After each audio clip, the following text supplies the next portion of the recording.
With east Lanka news சேனலுக்கு உங்களை வரவேற்கின்றேன். நான் டாக்டர் ஹாதி. கடந்த சில வீடியோக்களில் நான் சொல்லியிருக்கேன் தும்மங்கனியில் எங்களுக்கு ஒரு கோட் ஃபார்ம் இருக்கேன்னு சொல்லி, அந்த கோட் ஃபார்மை இன்றைக்கு நாங்கள் பார்வையிடலாம் வாருங்கள். அதில் என்னென்னா இதில் என் பேர் என்னென்னா government goat genetic resource development centre, அதாவது அரசு ஆடு மரபுரிமை வள மேம்பாட்டு நிலையம் என்று சொல்லி இது அழைக்கப்படுது. சுமார் ஒரு 7 வருடங்களுக்கு முதல் இந்த பண்ணை திறந்து வைக்கப்பட்டது. இந்த பண்ணையில் பிரதான நோக்கம் என்னென்னு சொன்னால் 2 சாதி ஆடுகளை கலப்பு செய்து அதிலிருந்து புதிய இனம் ஒன்றை உருவாக்கி அந்த இனத்தை பண்ணையாளர்களுக்கு கொடுக்கிறது. இதை நான் பார்வையிடுறதுக்காக வேண்டி நண்பர் ஒருவருடனும் இந்த பண்ணைக்கு பொறுப்பான ஒரு டிஓ ஒரு ஆளுடையும் நான் போகிறேன். வாங்க இந்த பண்ணையை நாம் சுற்றி பார்க்கலாம். அதில் கால்நடை வைத்தியர் அவர்களோட கருத்து. நான் டாக்டர் நிஷாந்தன், தும்பங்கனி பண்ணை அத்தியட்சராக இருக்கின்றேன். இந்த தும்பங்கனி பண்ணையானது ஒரு இதன் நோக்கமானது என்னென்றா, அதாவது எங்களோட நல்ல பால் தரக்கூடிய இனங்களான ஜாமுனாபாரி, நூப்பியன் இன ஆடுகளோட போயர் இன, அதாவது இறைச்சிக்காக பயன்படுத்தப்படுகின்ற போயர் இனங்களை கலப்பு செய்து அதிலிருந்து ஒரு புதிதான ஒரு இனத்தை உருவாக்கின அந்த சப்ஜெக்டுக்கெல்லாம் நாங்கள் இதை செய்து கொண்டு வாரோம்.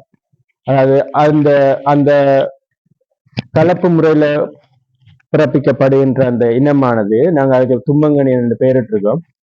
அது என்னென்னா, பாலுக்கும் இறைச்சிக்கும் பொருத்தமான மேம்படுத்தப்பட்ட ஒரு இனமா அதை நாங்கள் விருத்தி செய்து கொண்டிருக்கோம். இது ஏற்கனவே நாங்கள் உருவாக்கி அதுக்குரிய சரியான முறையில் போய்கொண்டிருக்கக்குள்ள எங்களோட நாட்டில் ஏற்பட்ட இந்த கொரோனா மற்றும் எக்கனாமிக் கிரைசிஸால நிப்பாட்டு அது தடுத்து நிறுத்தப்பட்டிருந்தது.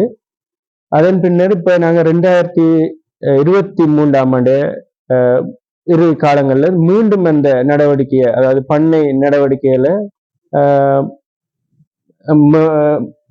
மீண்டும் அதை நாங்கள் தொடங்கி இருக்கிறோம். அதன் விளைவா இப்ப நாங்க அடுத்தடுத்த, அதாவது முதலாவது கலப்பு இனத்தை உருவாக்கி இருக்கோம். இனி வரும் இந்த 2024 இறுதியில நம்ம அதுக்குரிய இந்த குட்டிகளை, அதாவது தும்பங்கேணியன் எனப்படுகின்ற இனத்துக்குரிய குட்டிகளை பெறக்கூடிய மாதிரி இருக்கும். தற்பொழுது பண்ணையில 100 ஆடுகள் வரை இப்ப ஆரம்ப கட்டமா நாங்க அதை இனவிருத்தி செய்து கொண்டிருக்கிறோம். எதிர்காலத்துல அந்த 100 ஆடுகள்ல இருந்து நாங்க 300 ஆடுகள் மட்டும் போகக்கூடிய மாதிரி, அதாவது எங்களோட பண்ணைன்ற கெப்பாசிட்டி என்ன சொல்றது, ஒரு 300 ஆடுகள் வளர்க்கக்கூடிய மாதிரி தான் அது அமைக்கப்பட்டுள்ளது.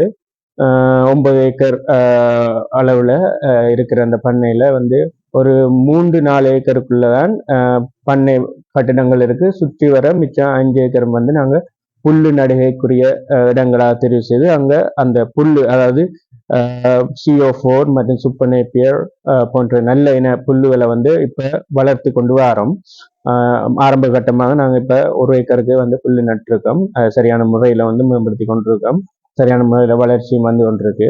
அதே நேரத்துல வெளியில இருந்து, அதாவது எங்களுடைய லேபர்ஸை டிராக்டர்ல அனுப்பி வெளியில இருந்து நாங்க போடஸ் எனப்படுகின்ற இந்த மர வகைகளை இலைகளை வெட்டிட்டு அது ஒரு நாளைக்கு ஒரு முழு இப்ப இருக்கிற இந்த 100 ஆடுகளுக்கு முழுமையா ஒரு லோட் நாங்க வெட்டிட்டு வரோம். அதை கொடுத்து அதே நேரத்தில் இந்த புல்லை அதை விட பண்ணைக்குள்ள நாங்க ஆடுகளை மேய விடுறோம். அந்த ஒரு அதிகாலையிலையும் நல்ல நேரங்கள்லையும் மேய விட்டு பண்ணைக்குள்ளையும் இருக்கிற இந்த எங்கட இது ஊர் புல்லுகள் எனப்படுற கூரை புல், அதுல ஆடுகள் அதையும் சாப்பிட்டு நல்ல ஒரு மேம்படுத்தப்பட்ட, அதாவது ஒரு மாடல் ஃபார்ம் ஆகும்போது ஒரு டீச்சிங் ஃபார்முக்குரிய ஒரு செட்டப்ல தான் இந்த பண்ணை நடவடிக்கைகள் போய்கொண்டிருக்கு.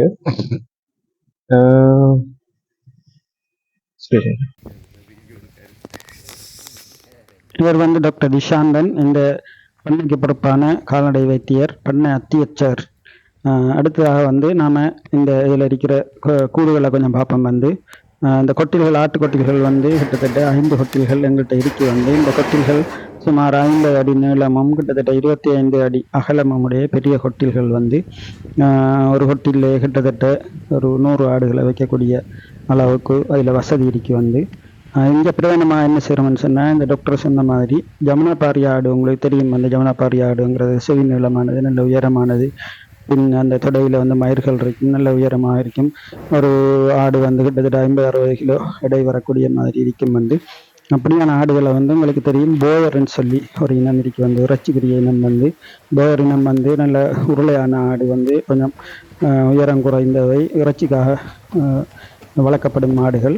இப்போ நாங்கள் என்ன செய்கிறோம்னா இங்கே வந்து ஜமுனாபாரி ஆடுகளையும் பெண் ஆடுகளையும் போயர் ஆண் ஆடுகளையும் வந்து கலந்து வந்து அதில் வந்து பிறக்கிற குட்டிகளுக்கு வந்து தும்மங்கேணியன் என்ற பெயரிட வந்து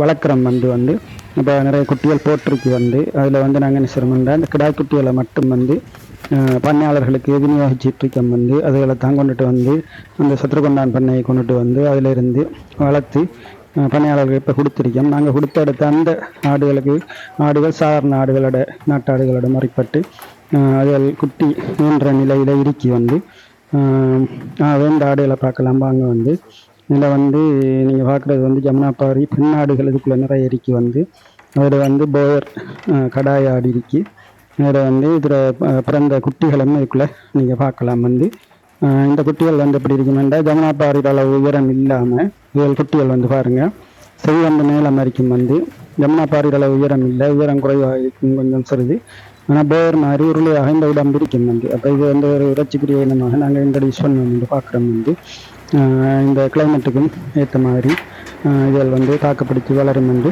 நாங்கள் எதிர்பார்க்குறோம் வந்து இந்த ஜமுனாபாரி தனியாக ஆடுகளை நான் வளர்க்குறது கொஞ்சம் கஷ்டம் வந்து அதில் அடிக்கடி நோய்வாய்ப்படும் அதுகளுக்கு வந்து கூடிய கவனிப்பு கொடுக்கணும் நாம் வந்து இப்படி ரெண்டுக்கும் இடையில் ரெண்டும் க்ராஸ் பண்ணி பிறக்கிற இந்த குட்டிகளில் வந்து இந்த நம்மளோட கிளைமேட்டுக்கு தாக்கு பிடிக்கக்கூடிய மாதிரியும் நாட்டாடுகளோட கொஞ்சம் சிறந்த ஆடுகளாகவும் இருக்கும் என்று நாங்கள் கெஸ்ட் பண்ணுறோம். இதில் பார்க்கலாம் போயர் கிடா என்று இதில் கடாய் ஆடு இதில் இருக்கி வந்து மற்ற அந்த பிறந்த குட்டிகளும் இதில் இருக்கி வந்து பாருங்கள் நீளமான செவி இல்லை இதுகளுக்கு வந்து ஒரு அரைச்செவியாக இருக்கி வந்து ஜமுனாபாரியோட செவி அளவு இல்லை ஆனால் உடம்பு கொஞ்சம் உருளையான உடம்பாக இருக்கும் வந்து பார்க்குறதுக்கு நல்ல அழகான குட்டிகள் வந்து நீங்கள் பார்க்கலாம் வந்து இதெல்லாமே பிறந்த குட்டியெல்லாம் வந்து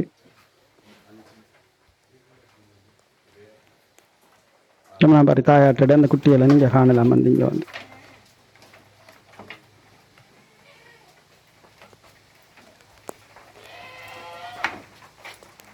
இலைமிடிக்கு குட்டி இந்த குட்டியெல்லாம் அந்த அதில் பிறந்தது தான் வந்து ரெண்டுக்கும் க்ராஸ் பண்ணி இலைக்கிற குட்டிகளும் அப்படியான குட்டிகள் தான்.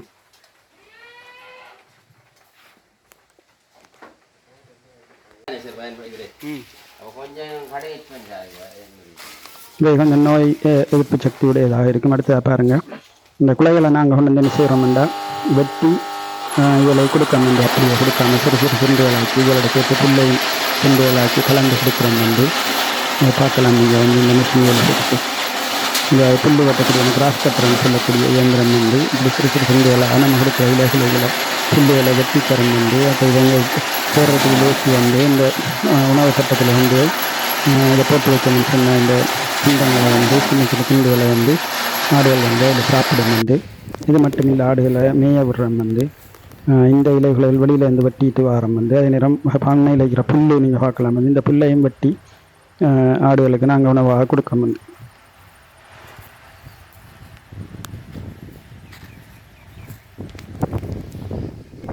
இந்த புல்லு நிறைய நாட்டிருக்கிறத நீங்கள் பார்க்கலாம் வந்து இதில் CO3 CO4 புல்லுகள் இருக்குது.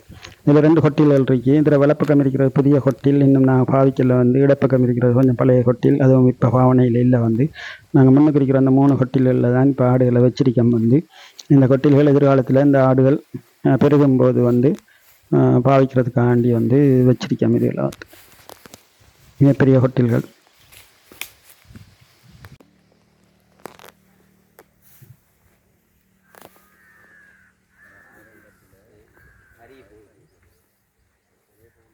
புல்லுகளை வளர்த்திருக்கிறது நீங்கள் பாருங்கள் வந்து இது இன்னும் ஒரு புல் வளர்த்திருக்கிற ஒரு இடம் வந்து வளர்ச்சி கம்பி வேலி இடப்பட்டிருக்கு. இந்த கம்பி வேலி இந்த இதுகளில் வந்து கம்பி கட்டைகளில் வந்து நீங்கள் பாருங்கள் ட்ராகன் ஃப்ரூட் நாட்டிருக்கம் வந்து ட்ராகன் ஃப்ரூட் இப்போ சீசன் இல்லை ஆனால் சீசனுக்கு வந்து அந்த ட்ராகன் ஃப்ரூட் காய்க்கும் வந்து இடையிடையே வந்து அதை நீங்கள் பார்க்கலாம் வந்து இந்த புல்லுகளையும் நாங்கள் தீவனங்களாக தான் பாவிக்கம் வந்து ஆடுகளுக்கு வந்து.